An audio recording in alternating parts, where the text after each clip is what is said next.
support to secure our biodiversity, but we need the right approach, and we only can reach it together with our farmers, with agriculture, with forestry, with our citizens. Christine SCHNEIDER, who was an EPP group negotiator on the proposed nature restoration law, which would put more areas off limits to farmers and fisheries.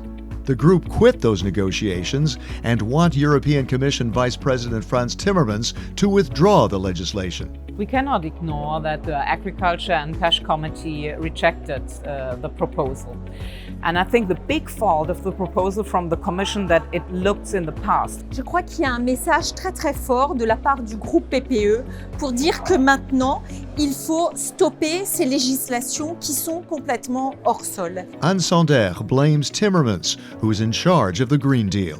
Monsieur Timmermans a une stratégie très personnelle avec une vision du monde qu'il regarde uniquement sur le volet environnemental. Members of the European Parliament who are the voice of fishermen, farmers, who understand the situation in the rural areas in agriculture, they say this proposal is unacceptable, it has to be withdrawn by the Commission, and any work needs to be done on the basis of a serious new reflection. Siegfried MUREŞAN says the legislation would endanger Europeans and the economy. This proposal foresees that a lot of the agricultural land in Europe couldn't be used for food production. This is a danger. It would lead to food scarcity and it would lead to increase food prices. The EPP group's Niclas Herbst lives on the Baltic Sea in Germany and is on the Fisheries Committee.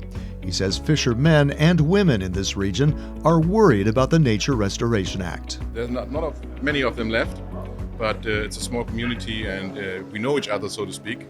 And I'm really concerned, and I think my duty as an MEP in the PESH committee is also to take care of these people. Biodiversity is also in the interest of farmers and of food production. But this piece of legislation is very badly thought through. Esther DE LANGE explains why. For example, this proposal says that farmers have to set aside, so not use a certain percentage, say 10% of their land, which means that they can't use it for food production. At the time where we're seeing inflation that is mainly driven at the moment not by energy costs but by food costs. So this is where both farmers and consumers are concerned, and I think quite rightly so.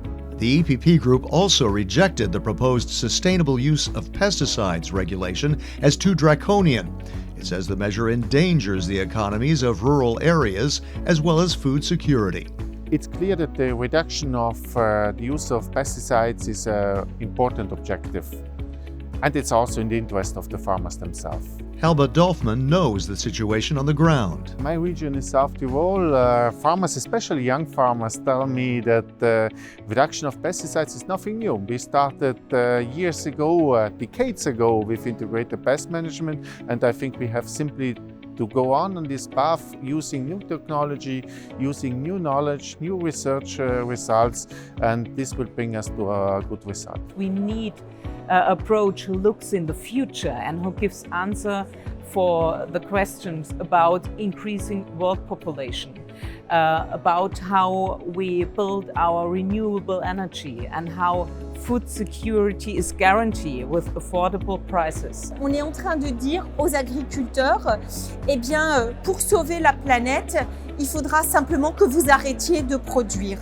Donc c'est un message très négatif. We need to have a regulation with the people, not against them.